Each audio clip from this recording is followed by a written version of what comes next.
Welcome to Trifriend Heroes, the Legend of Zelda podcast. I'm Ellen. I'm Kayla. I'm Kozum. Kozum? Yeah, the spin-off version of the one that's normally here. The spin-off version of Kozum. Yes. I feel like my voice is probably going to sound a little different today. I'm probably the spin-off version. I'm like the COVID spin-off version of Ellen.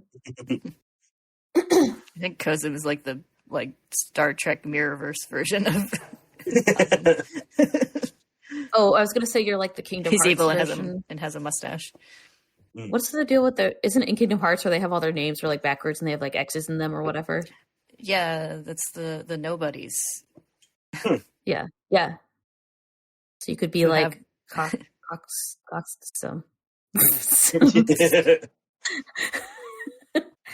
I know things about video games. Like, I swear. You could make a good nobody name out of Kozum. Yeah, you probably could. Yeah. Some of them were a little bit of a stretch when they tried to backwards turn them into real names. I feel like they started with like Sora. They probably started with like Roxas. That's like a good one. And then you're like, later. Yeah, well, they had that. They had Sora and Roxas, and then like all the other characters, like they started with their cool X names, and then like they had to work backwards to make them real names in the later games. when that's actually probably smart beforehand. But some of them were a bit of a stretch. Kingdom Hearts is a trip.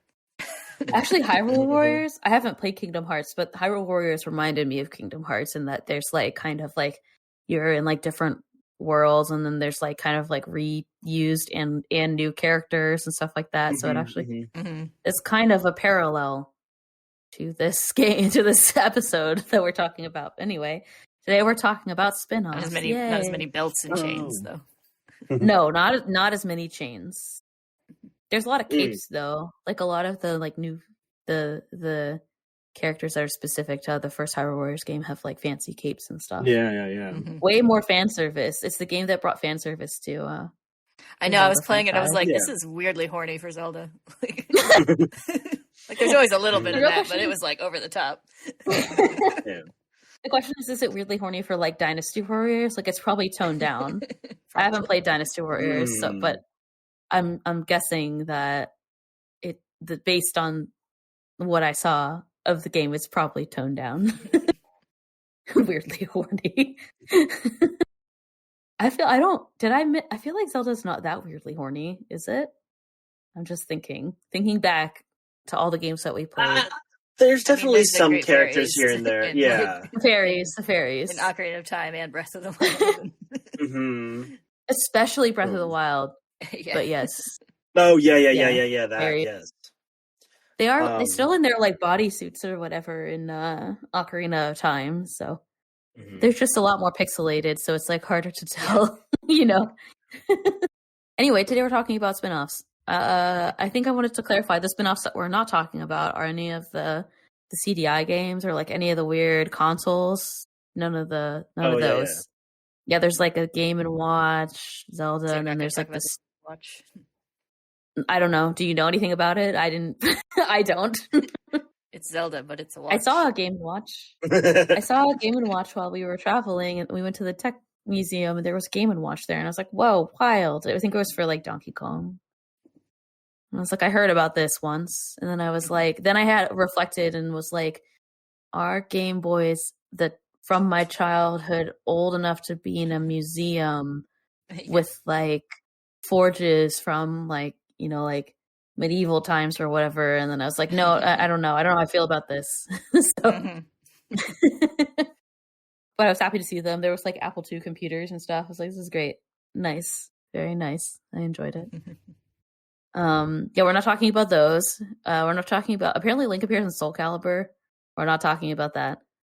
Link is also, and I think, I don't remember if there are others, but there's other Legend of Zelda themed stuff that appears in Mario Kart, which I guess you could count as a spinoff, but I'm not talking about that because it's all Mario Kart. It's all like the same. There's nothing special about them. They're still just like carts with their different properties or whatever. It's just Link in one course, I think. I think that's right. Oh. Yeah. And then there's the vehicles that are like the Master Cycle or whatever. There's like a paraglider, the hang glider, whatever they call them now. Those like little hang glider things that attach to your cart. Oh yeah. Yeah, and there's different ones. There's different themed vehicles. I think there's like the bike. It's like a Hyrule themed bike. He's got rupees instead of coins and stuff.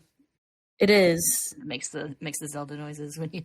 You're like, yay, Zelda Mario, yay, and then and then you go back to regular Mario Kart. Yep. And it's fun to put Link in the little carts that are made for Mario proportioned characters. Yeah, and then his little knees stick up out of the cart, and you're like, oh, Link, you don't belong in this universe. This is a universe for Toad, not for Link. but anyway, we're talking about the Tingle games. Hyrule Warriors, which has actually like quite a substantial plot. Both of them do. I feel like we could have had a whole Hyrule Warriors episode. Yeah. I didn't realize how in-depth they are. And then Link's Crossbow Training is one that I want to talk about. Cadence of Hyrule. And I think we could talk a little bit about Super Smash Brothers because there's also some things there to talk about. Slightly more than Mario Kart. My cutoff was Mario Kart. Like, no, we're not talking about that. But there's slightly more Zelda content in Smash in general. So I think we could start with the Tingle games. That was where I wanted to start. And also this episode doesn't have we don't have the same, again, it's kind of like last time, it's more of a free episode. Last episode we ended up kind of like comparing the games a lot. These games are all completely different from each other, so that'll be fun. See what happens. But yeah. Anyway, Tingle games. I want to talk about them first. So the Tingle, there's 3 Tingle spinoffs technically. There's Freshly Picked Tingle's Rosy Rupee Land, which was released in Japan and in Europe, but not in North America for some reason. Maybe because it's a weird game, but America whatever. wasn't ready for Tingle. Yeah, I think America's still not ready for Tingle based on playing these games. Then there's Ripen Tingle's Balloon Trip of Love, which was only released for Japan. And then there's like a balloon fight remake or spinoff called Tingle's Balloon Fight. I don't think we necessarily have to talk about that because it's more of like a balloon fight spinoff, I guess you could say. But yeah, there's another Tingle themed game. And there was like some Tingle themed like DSi wear and stuff like that too. Like I guess Japan loves Tingle. That's what I'm hearing. I forgot to check how well these sold, but I don't think they sold that well. I'm going to guess. Hold on, let me see. Well, enough to get a how sequel. many copies? Apparently. Or they just like the DS was just selling game after game after game after game because there's so many DS games. Yeah, that's true. Freshly Picked Tingle's Rosy Rupee Land. That's the second one. Right? Yes. No. Well, was Balloon Fight? Yeah, that's the second one. Rosy Rupee Land was 2006. Balloon Fight was 2007. Balloon Trip of Love is 2009. So it's like in the middle. Balloon Fight's in the middle. Okay. Rosy Rupee Land sold 234,862 units, according to this Wikipedia article that I am looking at. Oh, Balloon Trip only sold... It was the 9th best-selling game in Japan during the week of its release, selling 32,000 units. The following week, it placed 9th again with 17,000 units. In August 2009, the game sold 70,000 units in total, placing it 10th in sales charts for that month. But like that, those aren't total numbers, so I don't know. So it seems like it sold fine. That's what I'm guessing. It did okay. Yeah, I mean, yeah, you're right. It sold enough that they developed like a sequel, but it's not really a sequel. Like there's 2 unrelated Tingle games. I guess it's just enough that they decided to develop another Tingle game. And Rosy Rupee Land is kind of they're both kind of click through games. Rosy Rupee Land is more like what I would expect from a Zelda game. Like it has like dungeons and kind of like interactive areas and Tingle like fights. But the main difference between this game and like other games is that it has this mechanic where you're trying to collect rupees. Like the objective is to collect rupees, but rupees are also your life.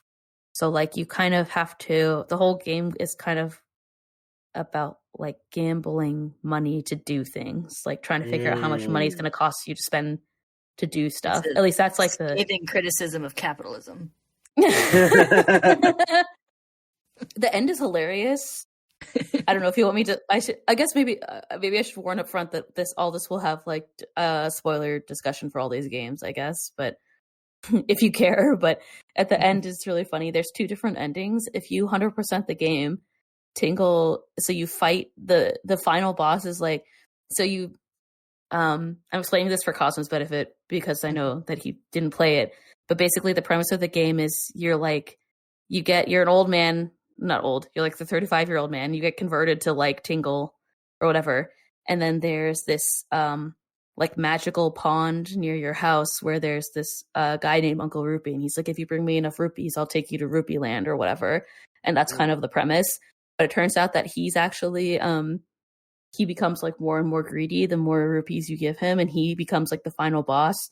You like shoot up to the moon, not unlike fucking Majora's Mask. Yeah, and the final fight is with him.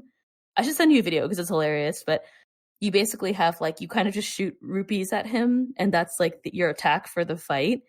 But once you go through this final fight, if you've 100%ed the game, then it's like, oh, Tingle, you won, and what are you going to do with all your money? Are you going to like, just spend it like doing nothing, not working, being on vacation, with hanging out with your girlfriends and like stuff like that, and it's really funny. And then the alternate ending, if you don't 100% it, is rupees rain down all around Rupee Land, and then like all over the map, and everybody collects them and they're happy or whatever. So it's very weird. It's a very strange game. But the mechanic itself is kind of interesting and hard. Yeah, because like the whole thing is like based on rupees. Like it's your health, and you also have to like barter and bribe people with like the right amount of rupees in order to like progress and stuff. So you like hire bodyguards to help you fight. So it's like all rupees all the time. I'm only half joking when I say it's a criticism of capitalism. It's a joke. It's a big joke about capitalism, really. And yeah, it is funny. You have to guess how much money. Everything is about guessing how much money it's going to cost to get something done, which is really funny. Yeah, like talking to NPCs. You don't offer enough, so they'll like call you cheapskate, but they still keep your money, and then like you have to try again. But then like if you give them too much, you wasted money. So. Or like they might be like, oh, how much money do you think I should give you for like helping me? And then if you say an amount that's too high, they won't give you any. But then it's like, you're like, oh, should I have asked for less or whatever? It's very interesting. So that's what I mean by gambling. The whole game is like, and then when you fight enemies, you lose health because Tingle doesn't really have like weapons or anything. Yeah, you just become like a cloud of dust and fight. Yeah, you just kind of roll into the fight and it lasts for a certain period of time. And so you kind of have to like carefully figure out how many enemies you can fight while your rupees are going down. But you need to fight so that you earn more rupees.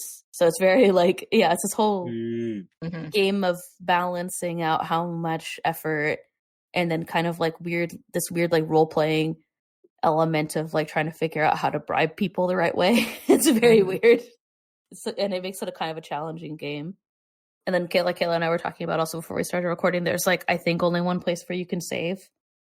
So you kind of have to like, it's a slow, you can only save in your house. So it's kind of a slow, like, at least in the first map, kind of a slow paced game too, because you have to kind of like grind for rupees. At least I needed to.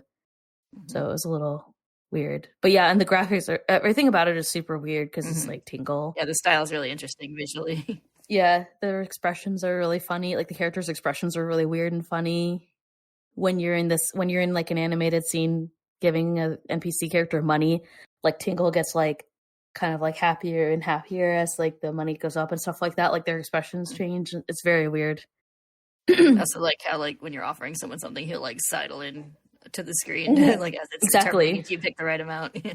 Exactly. That's exactly what I was referring to. Yeah, there's like kind of this little dialogue window where you see like half of the NPC character and like Tingle's face, kind of, and like he kind of like sidles in like, are you going to accept my money? It's very funny. A lot of the comments, I was watching that final fight, like a video of the final fight, and a lot of the comments were like, it kind of reminded people of like Katamari Damacy, because it's like a weird just a weird game. It's very strange. Yeah, I can see that. Although of course Katamari has a completely different mechanic and everything, but yeah, I mean I feel like just the vibe and the art style seems very similar to me, at least off of memory. Yeah. Yes. It's just that it's a weird vibe, and like the dialogue is all funny and weird.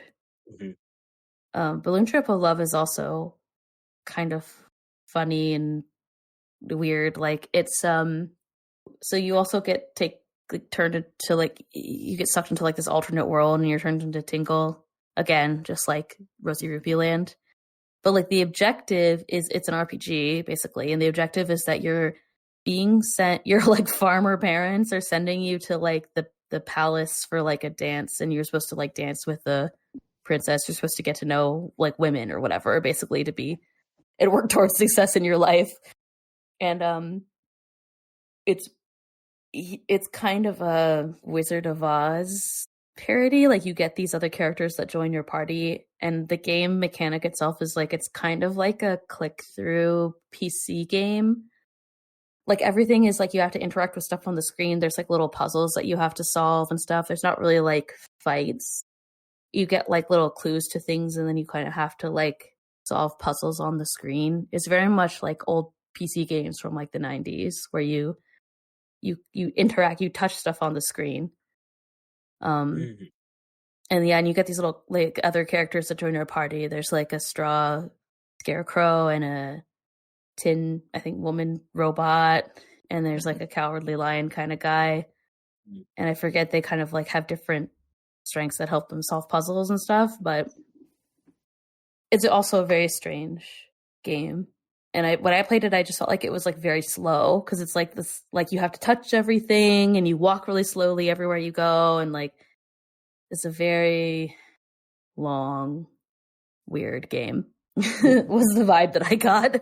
The music was pretty good though, I noticed, and the graphics are funny. It's also very weird, like there was like in that, I think that was the game that had the save pig, where like there's a little pig that appears on the screen, and then that's you have to tap the pig to save. It's just like, hello, I'm a pig, click me to save. And it's like, why? Like, it's just very weird. I guess Nintendo just had a lot of money for DS games. I don't know. And when they got tired of making Nintendogs or whatever. Yeah. The DS basically printed money for a while there. This is like approximately the time period at which it was printing money, because it was 2006, 2007, 2009.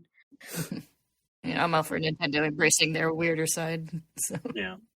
And like making games that are like obviously, like the Rosie Rupee Land is definitely like needing to spend money. All the jokes are like, well, you got to spend money to make money, right? It's like they're very like adult jokes too. Like these are the kind of games that are both going to be really more funny and like sassy. Like the humor is more kind of like a sarcastic humor that like I think adults are going to enjoy more. Like they're definitely more targeted at older people for sure. So at least I think. I mean, I think kids would probably find them weird and funny, but like the irony of them is something that I feel like adults would enjoy, you know?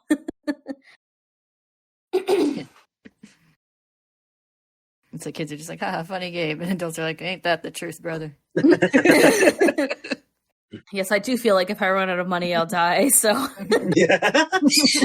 Oh, goodness. And like all the Tingles, like weird, all the weird failures and stuff in the like Balloon Trip of Love. Anyway, so those are the Tingle games. They were weird. Tingle spinoffs don't get any less weird than Tingle in the mainline games, I guess. Just no maps. Well, he did some map making in the first one, at least the Rupee Land. Oh yeah. I don't know if that carried over in the second one because I didn't play any of that. But like that's right. Like the lady whose like husband was a map maker and didn't finish the maps, and then you have to like draw the map for her. Some of the major landmarks, and then she pays you for it. Yeah, and she's like, "I'm gonna make money off of you," and you're like, "Wait a minute." Capitalism. I mean, what? That's true. He does make maps. At least in the first level, he makes maps. I'm not sure if that continued throughout the game, but I noticed in the part of the playthrough that I was watching, because I did watch just to see like what else happens in the game. There's like drawings. The person was drawing on the maps and stuff like that. So I guess you do get that aspect. Yeah, I think that continues throughout the game. So I was like looking something up about it. They better. I mean, it would make sense to have Tingle continue to draw on maps. It's kind of Tingle's thing. Those are the words that Tingle made himself or whatever. Yes. Shall we move on to talk about Hyrule Warriors? Sure. Parts 1 and 2. Games 1 and 2.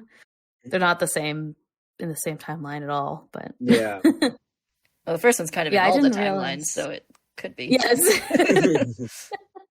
That's true. You're not wrong.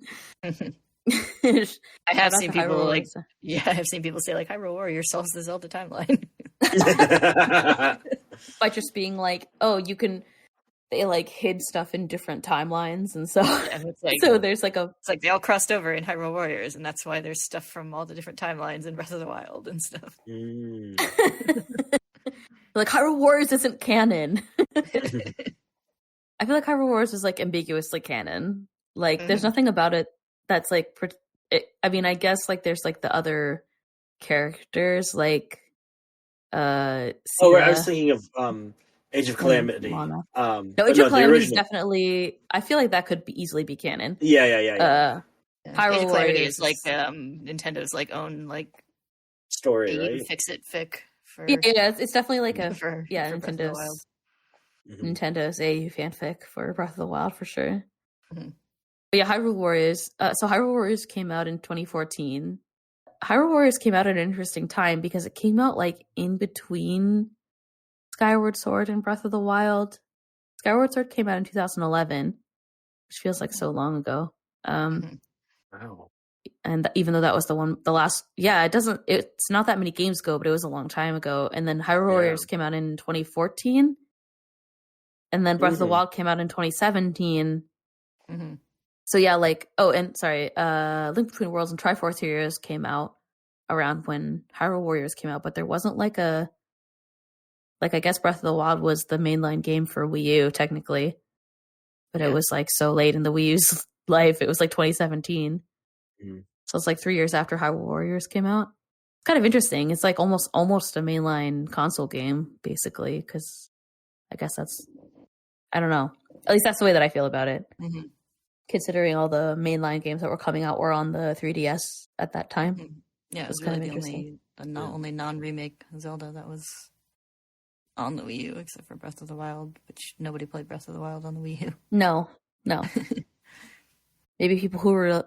Well, wait, didn't Cosmos say he did? Yeah, because I didn't have a Switch until much later, and I wanted to play Breath of the Wild, so I was like, I'll just buy that one. Well, it's cheaper to pay $70 for like a game than it is to pay like hundreds of dollars for a console. Yeah, so, exactly. It only lagged a little bit. What are you talking about? It's fine. It's better on the Switch, though. Yeah. But anyway, I noticed that, and it was kind of interesting. I was like, what other games came out for Wii U? And I mean, I guess it's technically Breath of the Wild, but because even Skyward Sword came out for Wii. Yeah. Like, that was Wii U had like the Wind Waker HD and Twilight Princess HD, but not any. Yeah, but those are remakes. New ones. Yeah, that's what I'm saying. Anyway, Hyrule Warriors. So Hyrule Warriors is a game that's like based off of a game called Dynasty Warriors. Those games. Yeah, them's. Apparently the first Dynasty Warriors was a one-on-one fighting game, I read. Oh, really? Yeah, so I guess it evolved to be like, I don't know how you would classify it's like shorthand for like the horde battle genre. There you go. Yeah. I was gonna ask, what genre do you think? What do you think this genre is called? Because on Wikipedia or whatever, it's just like a fighting game, and it's like, but it's not really Dynasty Warriors game. Like that is the genre. Yeah, Dynasty Warriors game. Yeah, it's like kind of almost.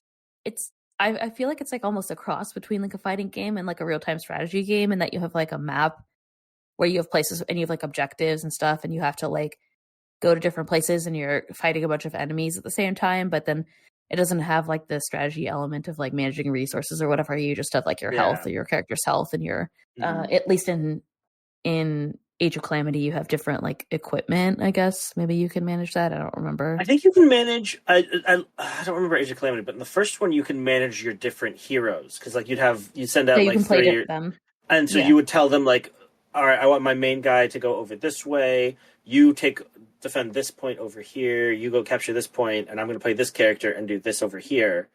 And so there's a lot of like strategy in that way, and like, where do I want my people to be? You could switch between your players. You can play them. Yeah, so it also has almost like a RPG element where you can like play, you know, when you have like a team RPG where you can like pick different characters, and then the other ones are there. So like you can like focus and play different characters. Yeah. So it has a lot of different. It's kind of I guess, I don't know if there are other games that are like this, but I feel like it's kind of a unique mix of a bunch of different types of genres of games, I guess. Yeah, it's definitely got way more in-depth systems than I was interested in exploring, but there are some people who like them. I just want to like fuck shit up. Yeah. I just want to kill 1,000 bokoblins. And you can. The good news is you can. There's something viscerally satisfying about that kind of gameplay where you're just like beating up huge crowds of enemies. Speaking of Kingdom Hearts, in I think Kingdom Hearts 2, there's like this sequence toward the end where it's called like the 1,000 Heartless Battle or something, and you're just like mowing down through like huge, like impossibly huge for the PS2, like crowds of enemies, and it's like just really viscerally satisfying, and so it's the same kind of gameplay. There's a couple fights in Zelda games that also have this aspect. Like I'm thinking specifically of like that one stage of the final fight in in Skyward Sword, and also like Tears of the Kingdom, where you fight like Ganon's monsters right before you fight him. Oh yeah. I know they're just coming at you in like a circle, and then it turns into like Phantom Ganon's later or whatever, right? Yeah, there's a couple things in Zelda games where you have to like fight a bunch of enemies at once. Yeah, I think they do that to a lesser degree in a lot of them to like demonstrate how much stronger you are once you get like the Master Sword or something. Like in Wind Waker, after you get the Master Sword and it unfreezes all the invading enemies. Yeah. And like now you can pretty much tear through them like paper, even though it's like dark nuts and like all these hard enemies. But and then you said Skyward Sword, right? Or the battle, you fight, or you have to fight through all the monsters before you fight him. Yeah. Fun. Anyway, so Hyrule Warriors, it's this like battle series that has the Zelda.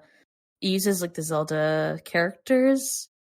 I think in the second game, in Age of Calamity, it's like actually using all the actual assets from Breath of the Wild. But in the first Hyrule Warriors game, it looks like they're kind of like, some of them are a little bit different. Like the Zelda doesn't really look like any Zelda from any of the other games, for example.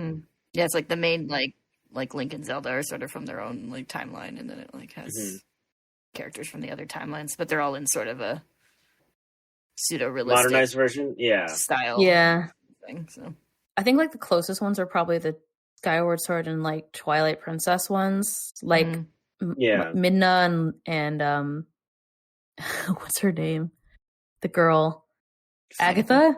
Yeah. Like they look almost exactly like I think the style's kind of like halfway between Twilight Princess and Skyward Sword. This is Skyward Sword. Yeah, it's a very Twilight Princess style, and like a lot of the enemies are based off of the Twilight Princess and Skyward Sword enemies, like the bokoblins.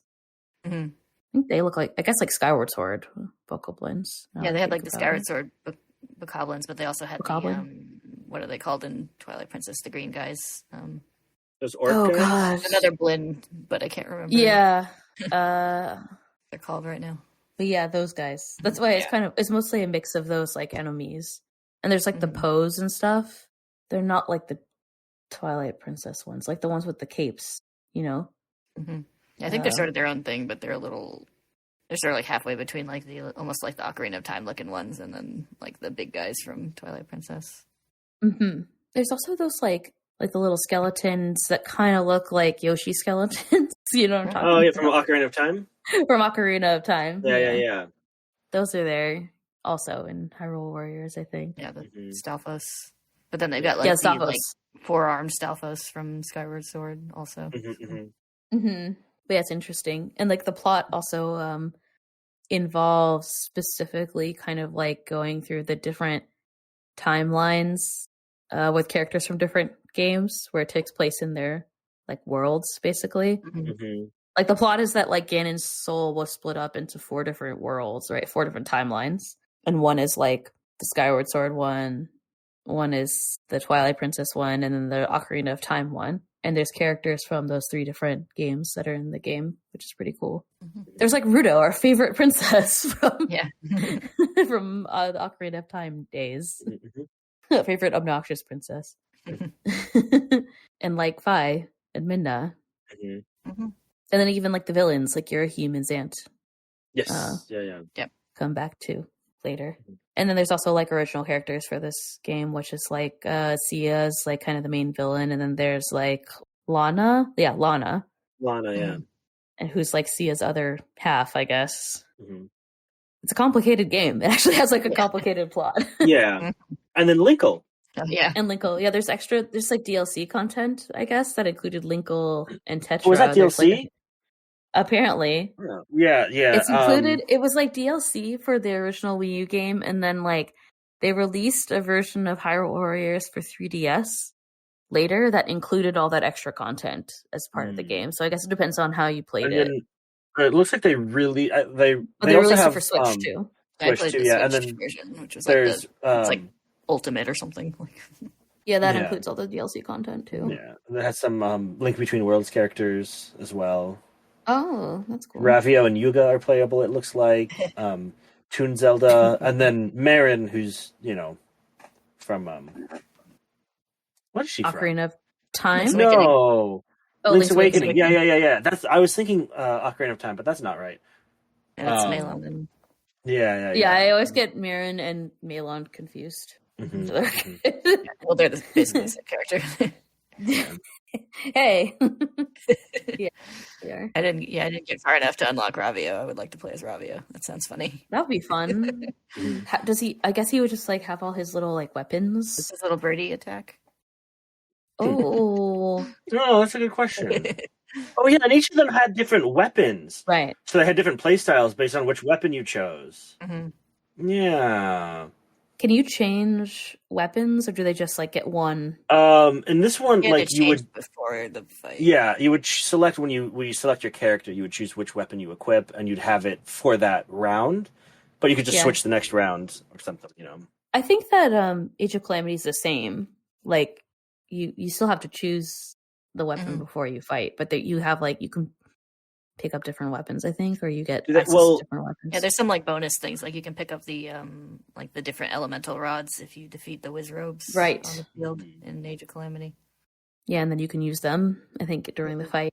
I feel like the best thing about Hyrule Warriors in general is you can play as Zelda. Yeah, that's always in a series named after her. You don't really get to play as her very much. Yeah, like in Age of Calamity, like at the start you play her and she's using like the Sheikah Slate to fight, and then like later she like unlocks her, magical powers, and so you can use like light arrows and light magic and stuff. Yeah. Age of Calamity actually has a fantastic plot. Like it's such a long long game. I think it works like the first Hyrule Warriors has, it's like complicated plot and stuff, and like that was obviously made to like someone went, we want to make a Zelda Dynasty Warriors game, let's come up with a plot for that. Whereas like I think Age of Calamity really fits that style, like just on its own, like because it's about a war, like it's about a war. I'm sure somebody was like, okay, but we have a really great setup for like Age of Calamity, and also it's like they were able to set it up at like the perfect time, right? Because it fills in all the stuff that happened in the plot before Breath of the Wild, basically. And it's like it's cool. You can play as the champions who you couldn't play as in Breath of the Wild because they're dead. So like, and like who barely they make appearances in Breath of the Wild, but they're not. Yeah, but they're like they're ghosts and stuff, and they're just like people's memories. Yeah, and you get all the like little like fanficky fan service moments of them like meeting their like not descendants, but like they're the champion, later champions, the future champions. Yeah, who like picked up their role basically. So. Yeah, it's like basically a massive fanfic, which is what makes it great. That's what I'm trying to say.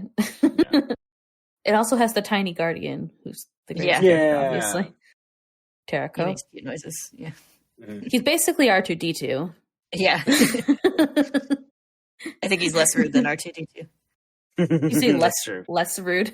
Yeah. He's rude to everybody except for Zelda, though, right? I like that Zelda's power in Age of Calamity is like just like push buttons on Sheikah Slate. Like you're talking about like her first thing where it's just like it cycles through like the Sheikah Slate runes, which is really funny. I just have the image of her just like button mashing the Sheikah Slate in the fight, I mean, that's how I play the game, so. Yeah, exactly. Isn't that how you're supposed to play the game? Am I doing it right? Just press like Y or X or whatever the fight button is over and over. And they have like special moves, and her little special move is like it kind of like just takes like a photo of them and erases them from the world or something, which is pretty wild. And the maps are all like places from Breath of the Wild. Like they're familiar places from Breath of the Wild, I guess, which is cool. Oh, and Age of Calamity came out basically right in between Breath of the Wild and Tears of the Kingdom. It came out in 2020.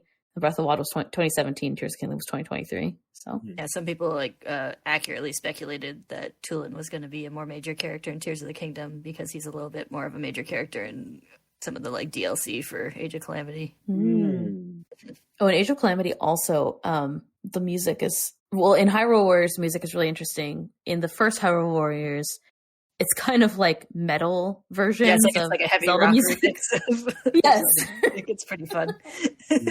It is. I guess heavy rock. I don't know. It's borderline metal. There's no like screaming, but yeah, it's very heavy electric guitar covers and like fast of like classic Zelda music, which is pretty great. Age of Calamity, the battle music, at least in a lot of the scenes that I was watching, I played a little bit of it, but I mostly watched it because I was sick and there's no way I had enough energy to kill a bunch of goblins at once. But like, a lot of the music, a lot of the music was like the Guardian like fight music, but slightly edited, which makes it pretty tense. Yep. Yeah. I was like, wow, this is a lot happening in this fight. Yeah, I restarted it, Age of Calamity today just to play a little bit again, because I played it back when it first came out, just to like compare to the original Hyrule Warriors that I'd been playing. And one of the early levels has you like fighting with a guardian, and I was like, oh, I forgot how tense that laser noise makes me after going through all of Tears of Kingdom without that. Like, why are all my muscles sore? Yeah. And you have to like activate the other guardians. A lot of the I feel like the fights that they did for Age of Calamity are really interesting. Like a lot of the things you have to do during the fight can be very interesting. Like fighting with the guardian. Like there's no like guardians in Hyrule Warrior. There's no like equivalent kind of like, I mean, I guess there's like sometimes like a bigger monster will spawn or whatever, but like there's nothing like that. I feel like a lot of the things that they added in Age of Calamity, there's like a lot more interesting like fights in general. Like not every fight is just like a bunch of enemies mowing down a bunch of enemies. Like you have that, but sometimes there's other like strategy in the fight or things that you have to do. You know, it's kind of interesting. Yeah, it's like I enjoyed the original Hyrule Warriors, but it started to get kind of repetitive to me because it's just like be like, oh, go do these 3 things. Oh, now there's a giant monster. Kill that. Oh, go do this one last thing. Like kind of over and over again. And then like sometimes you're like fucking party is useless, and so you're trying to do like 7 things all at once, and if any of them fail you die, and I'm like, am I the only one working here? Yes, it's like the fight in Tears of the Kingdom in the Gerudo town, where you have to defend the Gerudo town. It's like that, but like times 5. And the way they would do announcements in Hyrule Warriors would make me like really stressed too, because it's like the fort is about to fall, defend it immediately. And it's like, go defeat this thing immediately. And I'm like, I can't. I'm doing 3 other things you told me to do immediately. This is why I couldn't play it. Because it was like, or like, I was like, I don't have the energy to, I was like, I can click around a Tingle game in my COVID-ridden state, but there's no way that I could play Hyrule Warriors right now. It's like, there's so much happening. I could barely play it normally. Yeah, like the variety that they introduced in Age of Calamity, and also like the map screen for progression rather than the little timeline thing, where you could like go and do these like mini missions and to level up and stuff like that, and like choose which order to do some of the main missions in, and it's just kind of fun. Oh yeah, so like you have around the Breath of the Wild map. Yeah, right. You have a little bit more flexibility, right? So you can pick different parts of, or like you can go to different battles on different parts of the map instead of it being like linear, like in Hyrule Warriors, right? Yeah. And there are a couple choices in Hyrule Warriors, but not as to the extent they have in Age of Calamity. I mean, they probably just have more space for more data and stuff. It's like the Wii U versus the Switch, so it makes sense. It gave them a lot really a criticism of the first game, just a praise of the changes made to the second one. The second game has like, I was looking at the playtime. I'm pretty sure it's like 2 or 3 times the playtime like of Hyrule Warriors. So there's just a lot more content, a lot more flexibility, and then a lot more cutscene content. also. Mm-hmm. One thing I vividly remember from the original Hyrule Warriors is they had like a separate game mode, because they had like a story mode. And I don't remember if it was like a bonus mode or extra mode or something like that. But then you'd have like the maps from other games, and each square would be like a mission that you would accomplish. And I don't remember if you like. I remember every square you cleared allowed you to go to the next adjacent squares that are around it, and you make your way to the end. And I think that's how you unlock some characters or something and other parts. But I found that really enjoyable. I enjoyed that mode more than I expected I would. And a lot of my memories are because, like, I think, those had, I think, more unique missions as well. So the main story campaign was very repetitive. These were challenging, so I failed a lot, but they were different, I think, in objectives. Because I think there were a lot more like challenge stuff, like defeat this many people in this amount of time, or like make your way to this. Like a lot of it was time based, or you had to prevent yourself from taking too much damage and stuff like that. So like even though it was a similar stuff, you had to really look out for whatever that main objective that they were gearing you towards was, and so it made it a bit different, I think, in that regard. I wonder if there's a way to like. That's interesting. I was just thinking, what if there's a way to like speedrun Hyrule Warriors? Like, do people do that? Can you? Let's find out. Like, do you have to fight every enemy? Like, I don't know. It'd be interesting to know. It's probably easier to do it faster if you know what's happening too, because there's like a lot of times where like you finish one objective and everyone's like talking and you're just like running around in circles waiting for them to tell you what to do next. And if you already like knew where the big monster was going to spawn, you could like run over there. Yeah, you could run there while everyone's chit-chatting. So yeah, Age of Calamity and Hyrule's that's Definitive Edition. Hyrule Warriors Legends and Hyrule Warriors, each of them having their own different scoreboard. Yeah, I mean, they have, you choose the difficulty, they have any percent co-op, and 100% new game plus.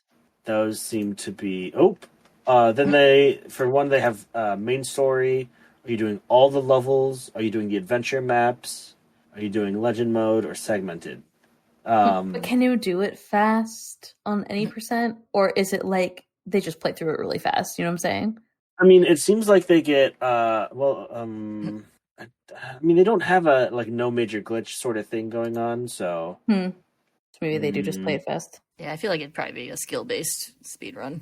Yeah. How long are this like fastest speedruns? This is interesting. Like, give an example. Because like you can really sequence break. No, that's what I was wondering. The original Hyrule Warriors is 2 hours and 51 minutes. Okay. That was for playtime isn't that long. I think like the basic playtime was listed as like 11 hours. So I feel like you could probably just play it really fast. All levels, all base levels? I don't see they have like different, so it's hard to compare. Categories. But there's one of them is a 3 hour, 3 minute, which is like 10 minutes more for the Legends. And the Definitive Edition, we've got about the same 2 hours, 46 minutes for new game plus 2.5 hours. Wow. Co-op only has one leaderboard on for the Definitive Edition on Switch. So what you're saying is, all right, let's do this. Yes. Oh my god, there's so many options. There's more options than entries, like time entries. Yeah, I know, it's sort of. But yeah. So yeah, you can speedrun it. Something else that's really important that I don't think we talked about. I was looking at the characters for Hyrule Warriors, the original, or at least one of the editions that came out. Did you know you can play as a Cuckoo? What? Cuckoo? You can play as a Cuckoo. Yeah, Cuckoo. Yeah. Well, you had Cuckoos as your like lieutenants when you're playing as Linkle, so that doesn't Linkle. Yeah, so I guess they made one that you can play. Or wait, hold on. Are these playable characters, or are these just these are warriors? Yeah, I noticed. Warriors. That would be easy to mod if it didn't already exist. I was gonna say the field is littered with Cuckoos when you're playing as Linkle, which is hilarious to me. I want to play this game again. I enjoyed Linkle it specifically. No, well, I mean, no, I'm like as a Cuckoo. As Ravio sounds fun. I don't know, just all of it. It was fun. I enjoyed that game. Yeah, I think I'm going to play Calamity. That's what it was. Since I restarted it. Because I don't think I ever owned it. My current roommate, he wasn't my roommate at the time, had it, and we played the co-op together. So I played mostly through that, and then I guess maybe I borrowed it. Age of Calamity I bought for myself because I downloaded the demo and really liked it. So. I liked it, but it was overwhelming. I liked it for the content. Like, I wanted it for the extra Breath of the Wild story. You know what I mean? Mm-hmm. Mm-hmm. It definitely was, like, filling the void between Breath of the Wild and Tears of the Kingdom, which, in my opinion, is the best part about it. Like, yeah, sure, you can, like, destroy a bunch of bokoblins. Sure, that sounds great. But I just want the fan, like, I need the lore. I want the lore. And, like, the moments with all the characters, you know? I want the costume drama part. I don't care about the about the fighting. I do like the whole, like, concept of Hyrule Warriors, like the first one, how it, like, crosses over with all the different Zelda times. It's definitely like it is like the Kingdom Hearts of, like, Zelda, where it's like you have all the characters from different timelines together, which is, like, cool and nerdy. I'm sure Zelda fans like it. At least I think it's fun. Like, all my favorite friends are back.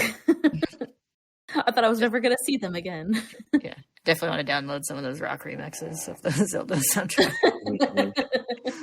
It's like shredding Zelda in the background. Like, they're really fantastic. The music is really funny. Master Guitar Zero now. I know. Or like the guitar. I saw like a cosplay of like Mikao where somebody made the like bone guitar. Like that. Maybe that's what the Indiegogo sound like, and this is just all their. It's definitely what they sound like in my headcanon. They were kind of like emo. They had like a big, like their whole setup was like a key, like a fish guitar. On.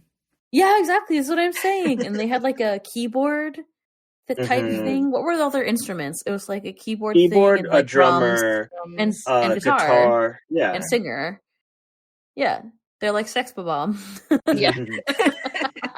Here to make you feel bad, think about death and stuff. The next game that I want to talk about is Link's Crossbow Training, the greatest spinoff of all time, obviously. Yeah. And by that, I mean, at least definitely the spinoff that I played the most before we started this podcast, before we started recording this podcast. I played that once at your house like 15 years ago.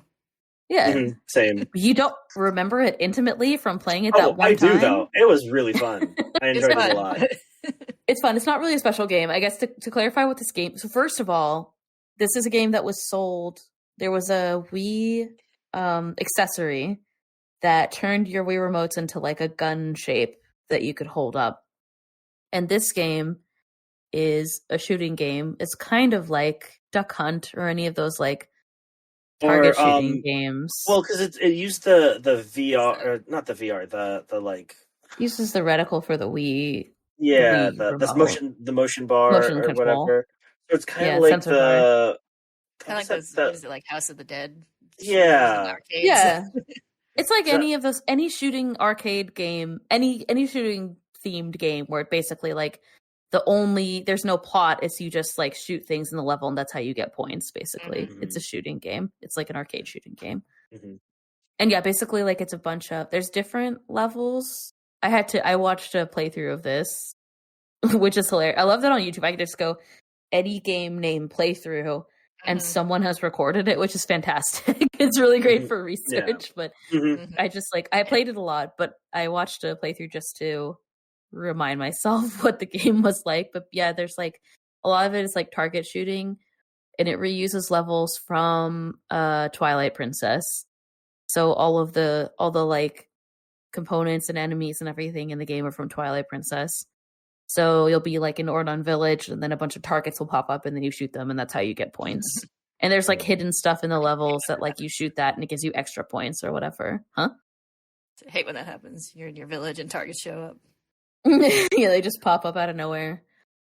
All the pumpkins that you're not supposed to throw, you can just shoot them or whatever. Nobody's gonna punk on a horse comes through with a crossbow. Yeah. There is actually a couple riding levels, which is hilarious. There's at least 2, I think, that I saw. where you're actually like on like doing horseback riding and shooting, like similar to the one is kind of similar to like you know how you have to protect the fucking cart in Twilight Princess? Yes, everyone. One of the levels perspective, yes, is very similar to that, where you're being like followed by enemies and you have to shoot them. But then there's also levels that are like, one of them is like a dark nut, you know, like the dark nut that you have to fight in, I think it's the Tower of the Gods, I forget, or just the one in the room that's like big and you have to fight it. You have to do that, but in this game, so you're shooting it with the crossbow, but it can also, the dark nut can like turn into like little, I guess like locusts or like bats or something. It kind of like separates itself and then like reforms. So it's even worse than the dark nut. And you're shooting with like a crossbow instead of like a sword, so it's kind of challenging to fight it. But there's a couple different levels, and you have a bunch of different like shooting styles. But yeah, it's all like locations and enemies and stuff from Twilight Princess, and it's fun. Oh, there's even one level that's kind of like a first-person shooter where you like walk through the level.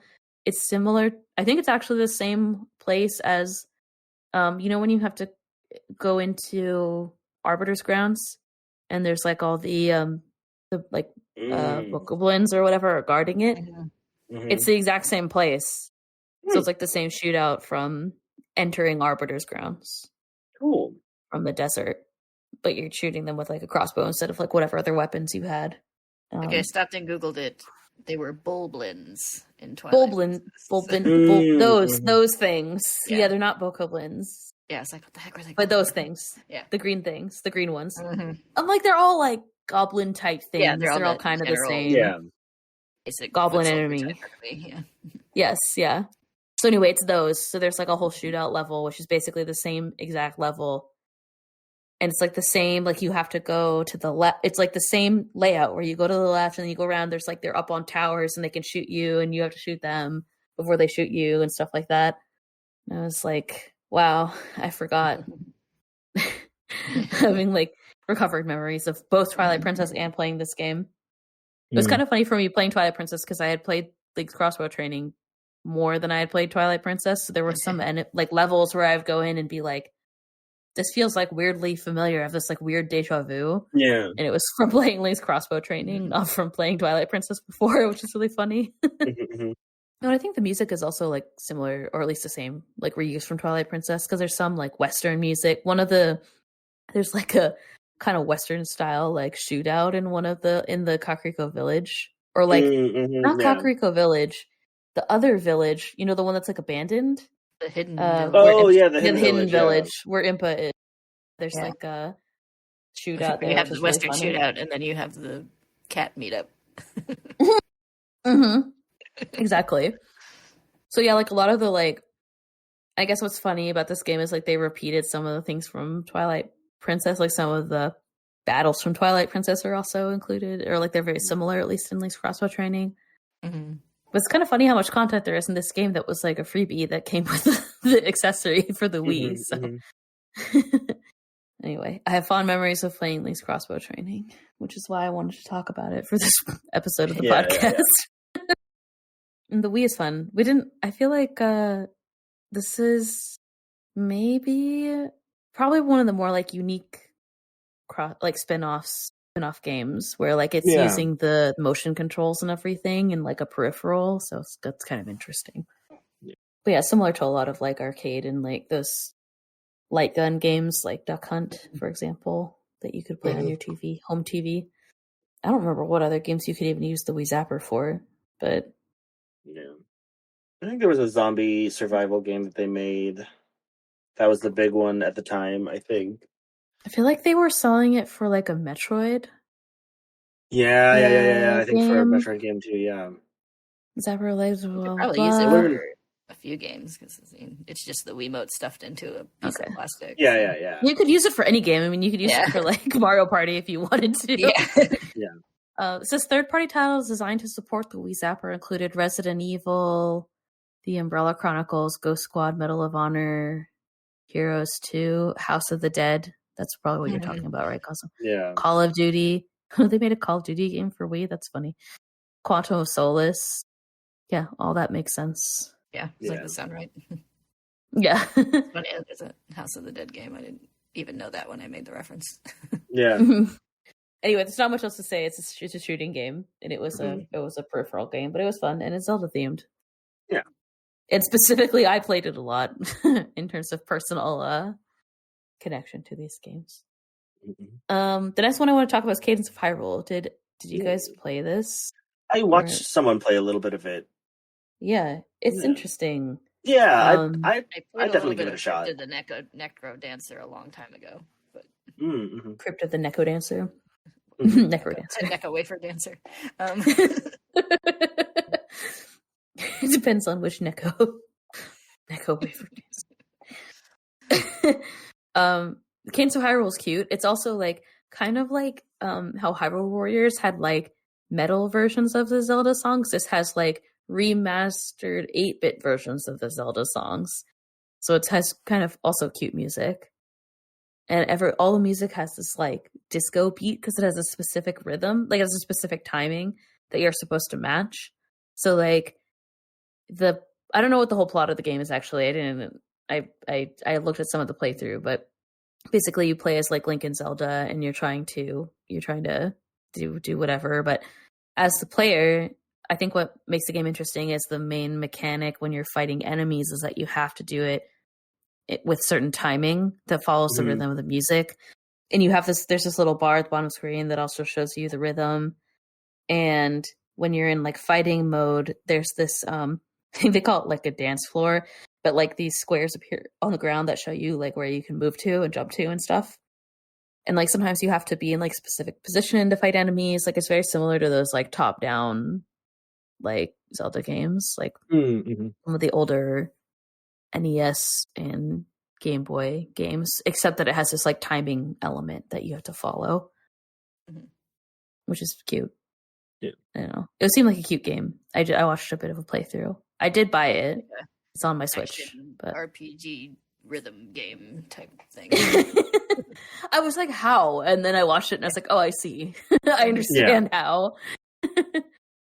But yeah, I think like the musical element of it is what makes it really nostalgic and charming, especially for Zelda fans. Like some of the enemies are Zelda-ish, but I think it's really like the music that kind of ties everything together, which is nice. Yeah, it's a cute game, especially for people who have like a nostalgia for the older Zelda games and like top-down Zelda games. I feel like it would probably be a fun spin-off for them. Yeah. Yeah, and it's like the same way Hyrule Warriors is like a Zelda version of Dynasty Warriors is a Zelda version of a game called Crypt of the Necro Dancer. Which is like an indie game from several years ago. So good for them for scoring the Nintendo license there. Yeah, right. I know. Yeah, I mean it's like released on Switch, and I'm pretty sure it's like even sold. I think they might sell physical copies. Oh, apparently this says it's called Crypt of the Necro Dancer featuring Legend of Zelda. So maybe it's got both. I don't know. Maybe it has both. I don't know. In the Kingdom of Hyrule, a mysterious man named Octavo uses a magical lute to put Hyrule's king. I know. I saw the lute and I was like, "This is hilarious. Good choice of musical instrument." Yeah, it's like objectively the funniest instruments. Yes, to put Hyrule's king as well as Link and Zelda to sleep before using the Triforce of Power, turn his lute into a golden lute. Is that what you win after you beat the devil in a lute contest? Golden lute. Octavo reveals that he and his champions were meant to be used to battle against Ganon, who will take over Hyrule in the future. Blah, blah, blah, blah, blah. Anyway. With help from the golden lute, Link and Zelda use the power of the Triforce to try to send Cadence back to her world. This is what I'm saying. I feel like it's like very nostalgic for like some of those older Zelda games where there's like instruments and it's like music based. It like really, it's like following that kind of like plot line of like the music element of a lot of older Zelda games, which is basically absent from Breath of the Wild and Tears of the Kingdom. Yeah, it's definitely a franchise that lends itself well to that that concept. Yes. It was there, it was there for like, it's like an evolutionary divergence of Zelda that it could have been that, but it's Breath of the Wild, It's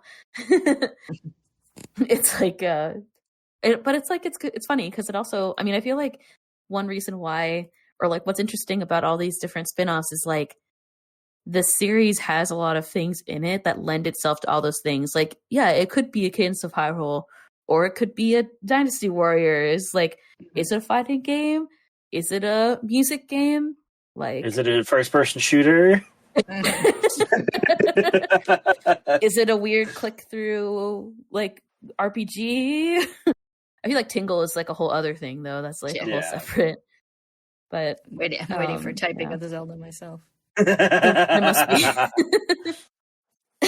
There's got to be a typing. Somebody must have come up with a typing Zelda game. Anyway, Super Smash Brothers is the last one. The last game that I wanted to talk about. Yeah, a game near and dear to my heart. Yeah, yeah. Just like the target shooting game was near and dear to my heart. So Smash, there's like some levels, I guess similarly, but even more so than the reason why I decided I want to talk about Smash versus like Mario Kart is because there are more like characters and locations and stuff.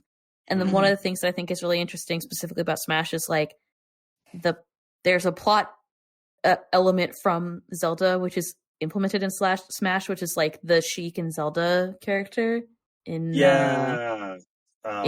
Melee, starting in Melee. Yeah, where Zelda's also been a part of the Smash franchise from the beginning, as opposed to like it's only been introduced to Mario Kart in the like most recent version. Oh yeah, right. That's what you mean, yeah, that's true.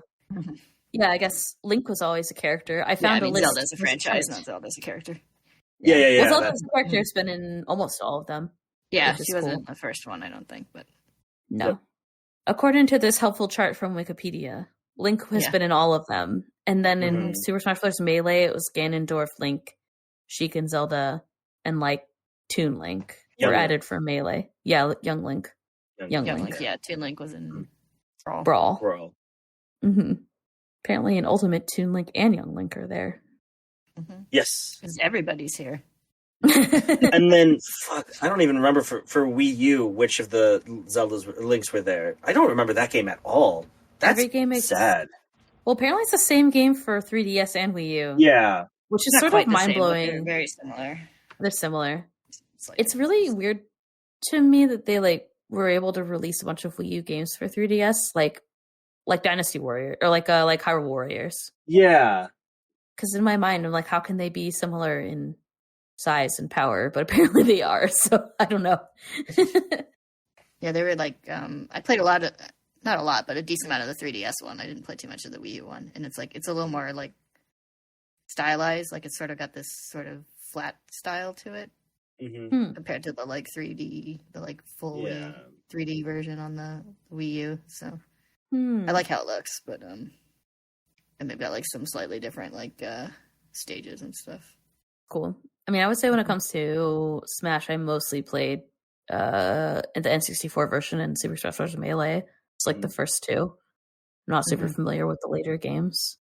Yeah, I played it pretty regularly up through Brawl, and then I played, like I said, a decent amount of the 3DS and almost none of the Wii U one, and then I still haven't picked up Ultimate. Yeah. I feel like I'm vaguely waiting for them to release like a all DLC included version of Ultimate. They probably will. Ultimate came out in 2018, so I feel like it's due for something. They're due for something in the franchise soon. No, they typically, once it's done, they're done. I think they have to make an update for the last Amiibo Sora, but I don't think they released like a definitive edition or anything like that. I think you just buy the game, get it, and if you want the DLC, you just buy the DLC. You know. Well, they've never really done that kind of thing for Smash before. So. Well, for Wii U, they did that as well, and they never released something for that either. Unlike, I almost don't even count anything on the Wii U as fair enough proof of a pattern, just because it was such a weird. That's fair. But it seems more of the like the director and the not the firm, but like the specific like studio. I think maybe their style in particular. I think it's more to do with that than. But I don't know. I could be wrong. Yeah. I mean, yeah. We talked about them as characters. They each have their own unique little like differences. Like especially in the later versions, they differentiate the different Links a bit more with like regular Link no longer having a hook shot and just having a normal grab, while the like other Links kept. It's like the version of like just normal Link was usually reflected like the most recent like mainline Link, like in 64 it was Ocarina of Time Link, and then I think they had Twilight Princess. It was like Twilight Princess Link and Brawl or whatever one. Yeah, and they had Skyward Sword Link and I guess Breath of the Wild Link, and and the most recent Zelda, the most recent Smash, Link has the ruin bombs from the Sheikah Slate. So like the blue bombs. And so like you can actively choose when to detonate them.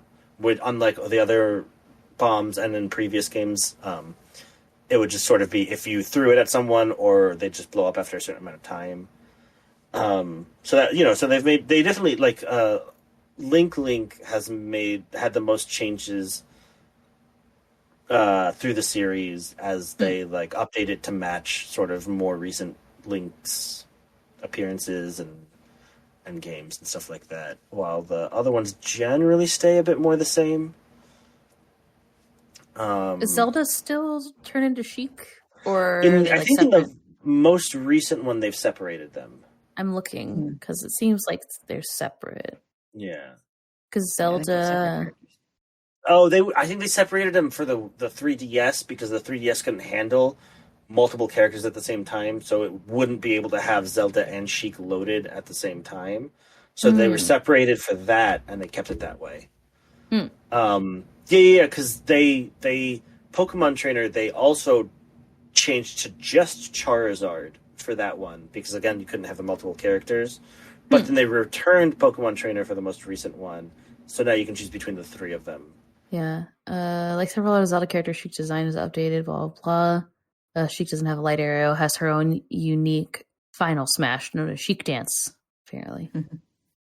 Cosmo, do you personally play any Zelda characters? Because I mostly played like Pikachu. Zelda. I've played Zelda a bit, and Ganondorf. I like them. I tried Toon Link, but he's just not my style. My brother, my brother plays Link a lot. He's pretty good with him. So we cover a good range of them. They added, even though Zelda generally is modeled after a 3D version, they did give her a Phantom from Phantom Hourglass that she can summon and send out, which is kind of interesting. Yeah. One of the nice things is that like they do pay homage to a lot of the other lesser known or the like 2D games. It's like there's a Spirit Tracks level. Oh really? Yeah. So. They do some nice things. They add. There's a bunch of. I mean, if you look, there's the one of the things about Smash is that they have trophies that you can collect, right? And they have just figures for so many characters and things. So you'll see so much that way. There's stickers as well in the newer versions. In the newest one they have these weekly modes where they'll have a challenge that's based off of a character. So they'll find the closest character to whoever that is, either in play style or in just like story lore. And there'll be some sort of events, right? So like, I can't think of any off the top of my head, but like, if for some reason they were doing a Jurassic Park, like if that was Nintendo, they would have, Yoshi's, but they would have the Yoshi's be giant. And then they would pick probably a park level or something like that. There's a spirit train. Is this the level you're talking about? Yeah. Oh, that's so cute. It's got Alfonso in it. And no. You know what? Normally it's Toon Link. Yeah, it's Train Conductor Link. But if you play him, then it'll be Alfonso conducting the train instead. Yeah. Yes. It's a lot of nice I've seen screenshots. Yeah. There's a lot of Zelda stages in the series. Yeah. And I think the last thing is in Melee, they had like an adventure mode. And I think they used a decent amount of assets. Like they have Red Deads and... Yeah, that was the first time I encountered a Red Dead, was playing playing Melee. Because my first Zelda game was Wind Waker, so I never encountered the Ocarina of Time style redeads until that. It was unpleasant. It does seem unpleasant. Oh, there's a great it wasn't even during the adventure mode. It had come out of a box in a I forgot they had that. And we was like, what the fuck is that? There's a Great Bay level that has the research lab and the turtle from Majora's Mask. Yeah. That's from Melee. It's in Melee. Moon. Tingle shows up there. Oh, the moon is in the background. That's horrifying. Yep. It gets closer. As Does it really? Yeah, and then the giants come and push it away. What?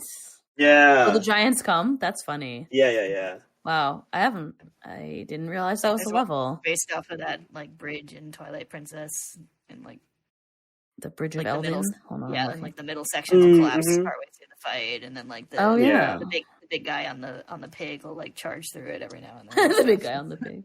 the Bulbin, as we learned. Yeah. King Bulbin or whatever. Yeah, I remember the castle level and stuff from Melee. From Melee, and also from there's one in the original. The original. Yeah. That's a good one. Yeah. Mm-hmm. Yeah, I remember it's one of the levels that doesn't move very much, which is good.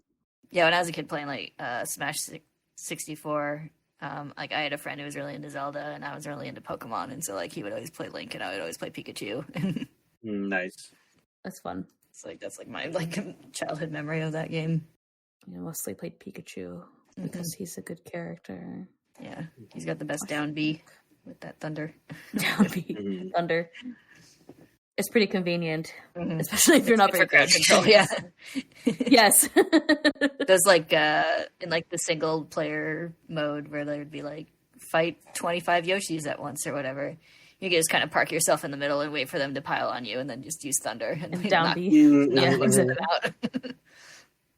Oh, bomb shoes are an item? That's funny. Yeah. And there's a lot of Zelda.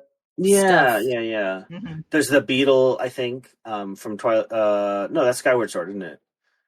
You'd throw it at someone, it would pick them up, and if they don't break free, it just launches them off the top of the stage. Oh, this is a helpful item. Yeah. I'm looking at it. There's a beetle trophy too. There's a fairy in a bottle. Apparently, there's a Coco enemy, which is hilarious. Yeah. Oh, there's a like enemy. How rude. Oh yeah.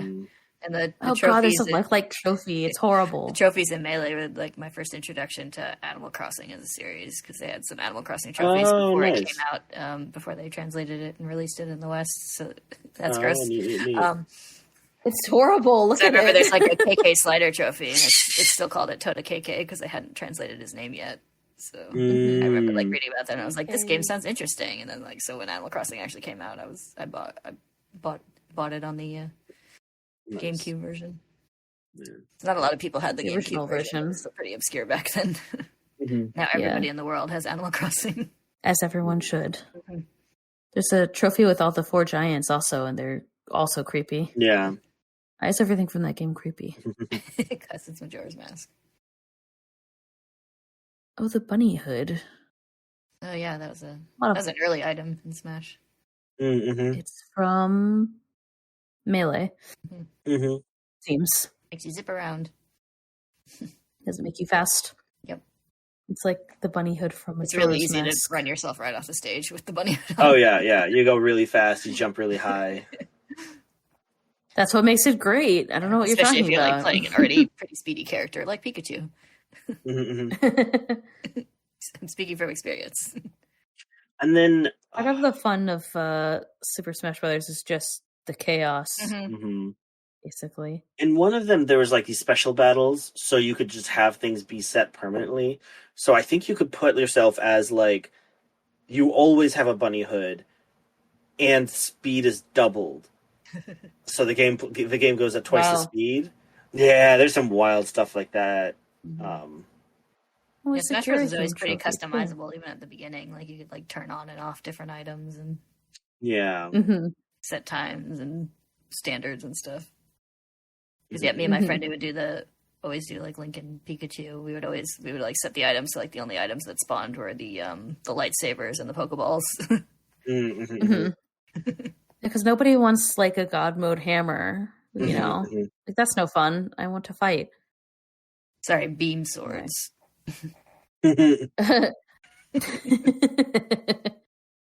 Oh god, the moon is an apocalyptic hazard in the Legend of Zelda series. It is indeed. There's a moon trophy, which is horrifying also. Yeah. It's just the Smashpedia. So yes, basically the Bulbapedia of Smash. Yes. Like apocalyptic hazard. Yeah. Wait, can you summon the moon? I think so. It says an assist trophy. I think it's an option.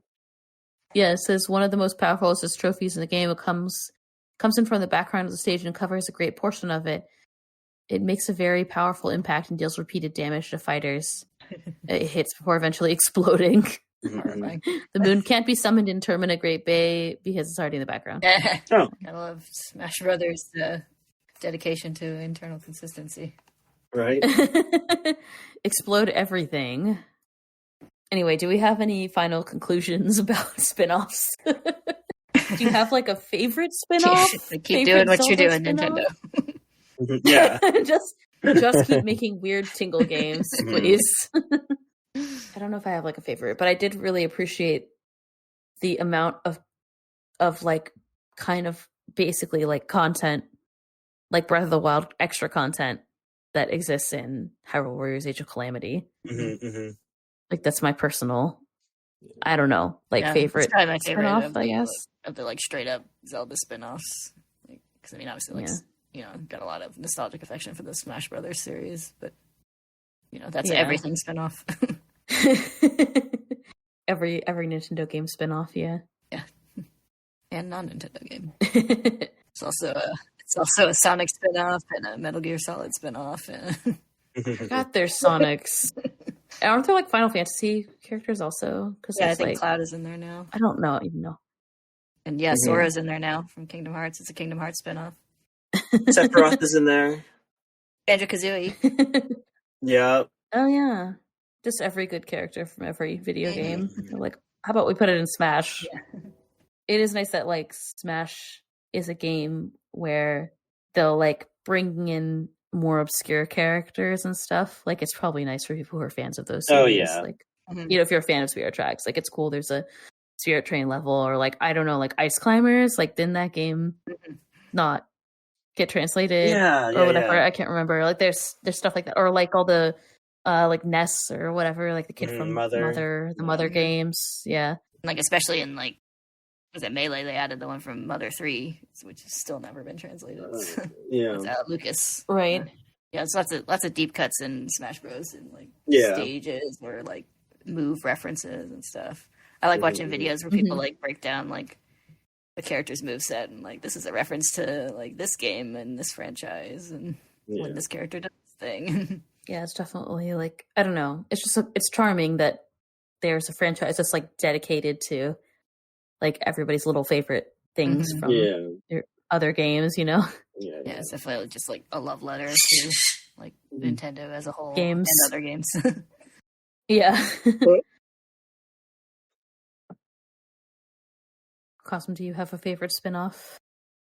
I mean, I had the most fun with the original Hyrule Warriors. Do we have any conclusions? I feel like, I guess my main conclusion is the Zelda series has like definitely, like we kind of talked about, because there's a lot of things in it, like there's fighting and music and stuff, it lends itself to being like manipulated into other genres, you know? So it's a series that kind of lends itself to different spin-offs, which is cool. Yeah, I think it has potential for more spin-offs if they wanted to do that. But it could be I would play a Zelda photography spin-off. Yeah. Take pictures of cuckoos and it's like Zelda's, you know, like Zelda's all obsessed with like the Sheikah slate. It's like Zelda's like photography, wildlife photography. Yeah, you could do. Yeah, it's like there's almost kind of a mini version of that in Breath of the Wild. There's some side quests where you take the pictures to fill out the compendium and stuff. Or you take pictures and they're like, oh, I translate this thing or whatever. It's like Zelda's. I want a Zelda. Okay, listen, here's my pitch, Nintendo. A Zelda themed. It's like the Zelda. Princess Zelda's the main character, and it's her like the the archaeological survey. It's the adventures of the archaeological survey in Tears of the Kingdom, and you like have to use the camera to unlock things in the levels and stuff. This is my pitch. Yeah. Build it. I want to play as nerdy Zelda where she's like being a nerd game. Any other final thoughts about spinoffs? Spinoffs are fun. Yeah. It is fun. And these are all good. There's no like super bad Zelda spinoffs or anything. Like the Tingle games are weird, but it doesn't make them bad. They're just very strange. Yeah. Yeah, they all are worthy of holding your attention for a few hours at least. So. Yeah, that's all I really ask of a video game. Pretty much. It's like, will you distract me from life for a few hours? We have low expectations because we grew up in the 90s. Yeah. Like, this game has a functional camera. I'm satisfied. Yeah. Ooh. I can like click on stuff and interact with it. Crazy. In that case, I guess thanks for listening. And our next episode is going to be our final episode. No. At least our final episode of this series. We could do something else. I don't know. We don't have plans yet. Yeah. But we could. A series on Pokemon spinoffs. Oh my god. That will take us like 5 years. Can you imagine all the grinding we would have to do to finish like Pokemon games? Well, she said specifically spin-offs. But even then... Imagine all the grinding we would have to do for all those Pokemon spin-offs. Fair enough. There's a lot of Pokemon spin-offs. Yeah. Anyway, if you have questions, remember, send questions for our finale episode by October 20th. Questions, I'll send reminders on all my socials again. Yeah, concerns won't be addressed. I mean, you could send them, but like, you know, right, I don't know. It's the last episode. Yeah. And I'll put all where to send things in the episode description. I'll put all the links there, but you have our Tumblr and Twitter, and you can send things to our website, and we have an email. You can directly send questions. And that's it. That'll be it. Then we'll just talk about Zelda. Except passenger pigeons. Yeah, if you can figure out where to send them. Don't they I just would know? accept like, yeah, of course. Or like, like owls in Harry Potter. Yeah, like I was thinking like dream projections. Like you can send a question in a dream. You know, if you have the power to do that, I believe in you. Like prophecy questions. Yeah. Astral projection. That's fine. I'll make a note of the question. It'll be great. Anyway, thanks for listening. We'll see you then. It'll be November 1st. The episode will come out November 1st. We'll see you then. Yay. Bye. Thanks for joining us. Have a good day. Pokemon Snap. Yeah.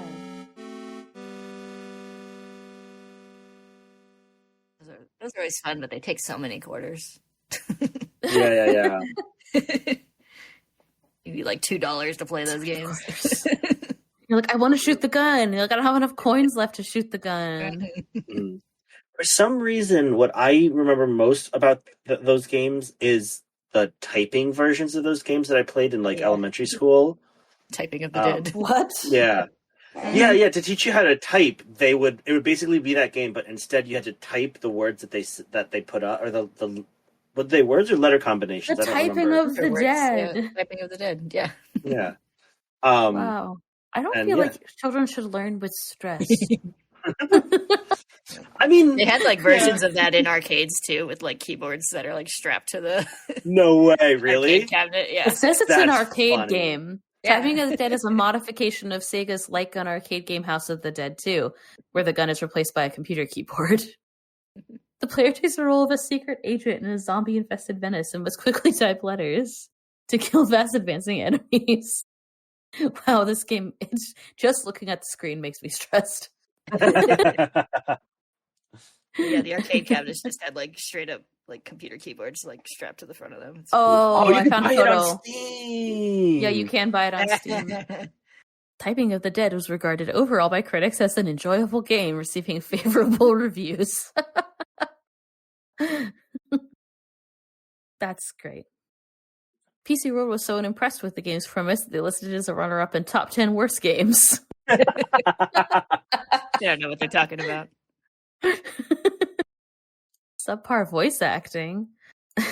That's part of the charm of the House of the Dead games. Oh, there's different multiple endings. People have played this game to the end? I guess it's the same plot as this is blah, blah, blah. Possible explosion ending. The character defeats the Emperor, then sees Goldman committing suicide by falling off a building. Is it a game for children? Bungee ending. The similar as the first one, a bungee cord can be seen attached to Goldman's leg. Goldman returns to where he was and belches. This ending is achieved by typing a combination of honest and untruthful or strange answers to the questions asked during the boss fight. Superman ending. This is similar to the first, but Goldman bids farewell to the narrator. He raises his hand and rises into the sky. This ending is achieved by typing untruthful answers to the questions asked in the boss fight. Like, who had enough quarters to make it all the way to the end of this game? Yeah. This is amazing. There's a typing Pokemon game. Is there? There's like a Pokemon game for everything too. There's like the card game, Pokemon card game, video game, and then there's like the Pokemon pinball video game, and then there's like that's like literally the biggest franchise in the world. So yeah, there's like all the dungeon. What are they called? Mystery dungeon games. Yeah, those are fun. You play as Pokemon, right? Mm-hmm. Yeah, you get so turned into a Pokemon, and then you wind up in the Pokemon world. So you can play as a player, you can play as a Pokemon. It's great. This is everything about Pokemon. You can do everything. Take pictures of Pokemon. That's right. The great. It's such a stupid concept, but it's such a great game. Like, who is like, okay, like, I've got a great idea. Let me pitch you my new Pokemon game. It's like a wildlife safari, and you're taking photos of the Pokemon. Who at Nintendo was like, great idea, Ken. Like, this is the best game you've come up with. Like, how can we make more money from give that man a promotion? Yeah, really. Well, but then they like had the consoles where you could like print the stickers and stuff. Like, this is like the true genius of Pokemon Snap was like being able to go and like print your Pokemon stickers. I feel like those like the kiosks from at Blockbuster. Yeah.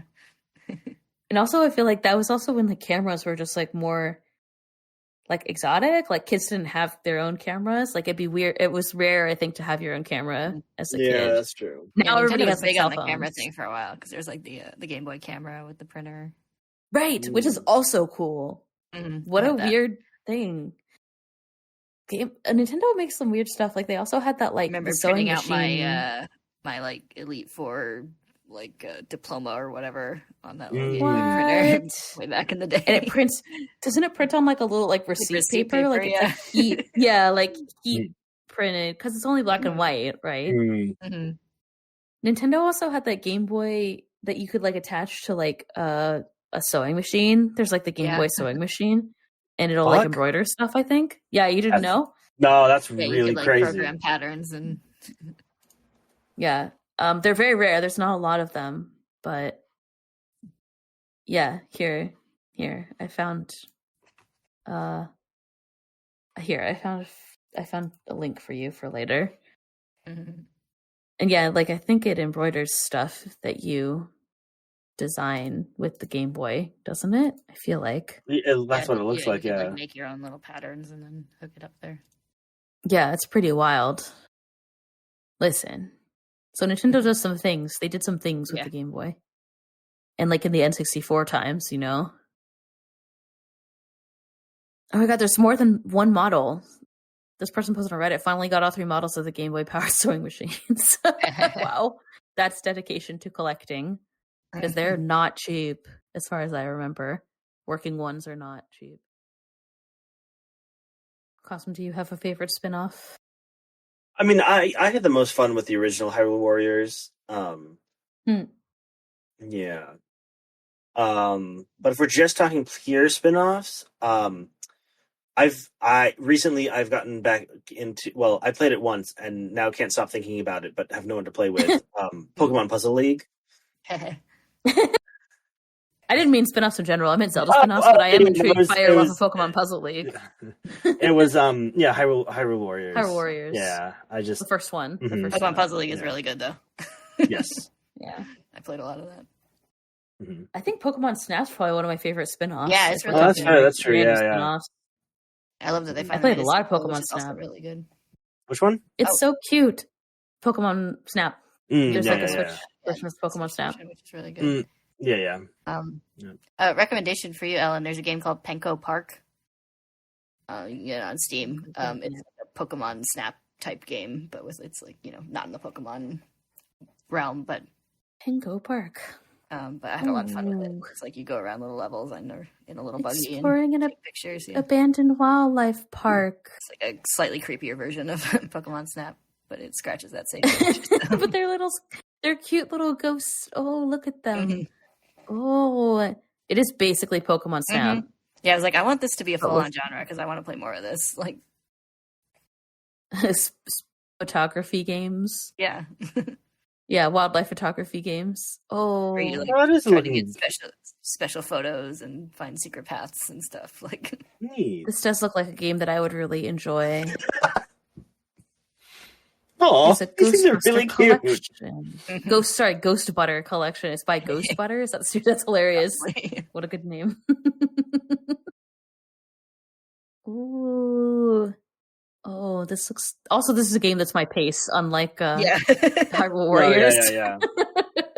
I wonder if there are other spin-off games that I like. I feel like Pokemon Snap is definitely one that I played the most. That's a actual spin-off game. Played a lot of Pokemon spin-offs. There's a lot. You have a lot of choice. Yeah. The mystery dungeon games are good. Pokemon. I've actually played those, but the concept is intriguing to me. I would like to be a Pokemon. Yeah. Hey You Pikachu's not very good, but I played a ton of it when I was a kid. It's because you get a Pikachu. It's like the ultimate Ash experience. Mm-hmm. Yep.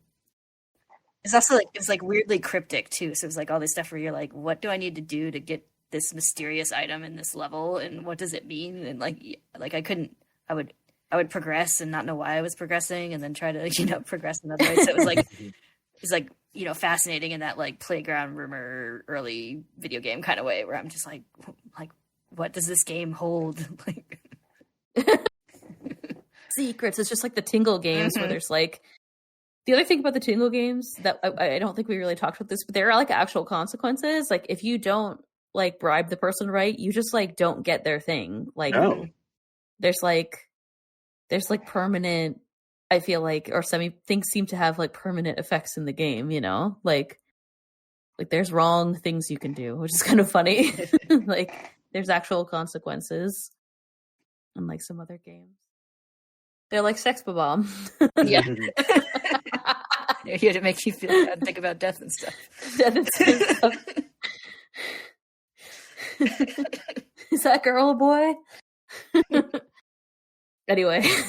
You guys see they did like a animated series of it and like the whole movie cast is back?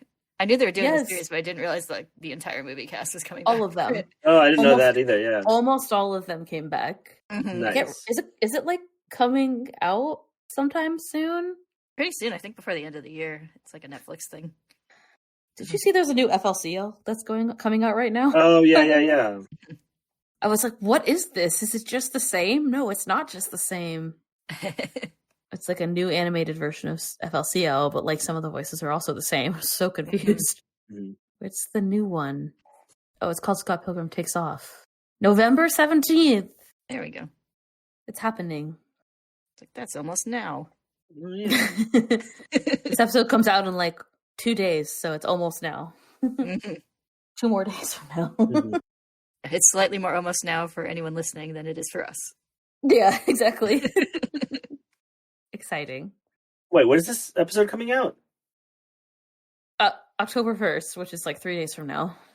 Oh, gotcha. Yes, I thought you meant the last episode comes out November 1st. Okay, I'm just losing my mind. I don't know how much clearer I can be about the release time. No, I was thinking that you were saying that from when this episode is released, Scott Pilgrim will be like coming out once in the a few episode days. is released, it'll be like 1 month and 17 days. Yeah, It'll be like 47 days. It'll be 2 days sooner than it is now.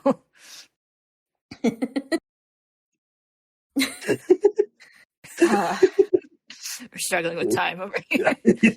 Every time we make the mistake of talking about time and dates in this episode, in any of our podcasts, it's always like, what's math? I don't understand. What day is it? Anyway, we still have a couple more spinoffs to talk about. Our mandatory Scott Pilgrim reference. Scott Pilgrim discussion. Oh, something else that I forgot. That sad news for Tears of the Kingdom. I don't think we talked about this earlier, but the producer says that there'll be no DLC for Tears of the Kingdom. I know. I was really hoping for at least some. We'll just have to play it all over again. Or something like that. Yeah. Yep. Not even a. Huh? So I wanted to see Cass again. Oh yeah, they better. Why can't they even bring back Cause? They'll just do an update where they just insert him back into the game. They should. I tell you that this is a side note, but when my sister and Jane were cleaning out my grandmother's house, they found my grandfather's accordion. Oh yeah, that was really fun. Now you played it? It's heavy as fuck. Yeah. But we played it at like 10 o'clock at night, so. I bet your neighbors are happy about that. Oh yeah. It's not an appropriate time for people who don't know how to play an accordion to play an accordion. I don't think I want to hear even the most professionally, beautifully played accordion at 10 o'clock at night. 10 o'clock at night. It's kind of a lot. Anyway, the point is now I have the accordion, so I guess I was like, I want to learn Kaz's song. That's my whole goal.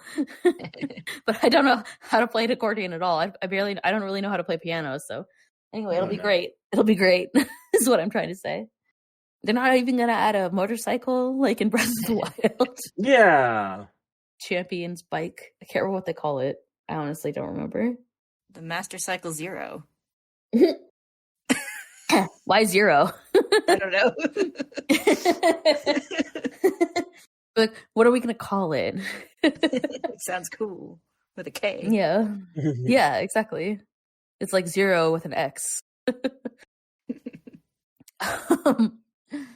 Whatever. There's so much content. Did you do all the side quests? And no, I was thinking about like just doing it when Master Quest mode came out.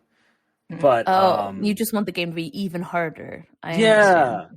But since that wasn't happening, because like I was originally not going to fight Ganon until I like did a lot more in the game. But Ben was like, "Oh yeah, no, just beat it. You're gonna play Master Quest mode anyway, right?" And I'm like, "Yeah, that's a very good point." You, Ben. Yeah, I could see them putting something out like that, and it's an update rather than a DLC. That's true. I was gonna say maybe they just mean they're not gonna charge any for updates because, like, who knows how long it's gonna be until there's another Zelda game. I bet they'll make more content. Yeah, they're probably tired. Yeah, they're like, leave us alone. But someday somebody will be like, I really think there should be more content for Tears of the Kingdom. But yeah, I don't know. I feel like they'll probably add something though.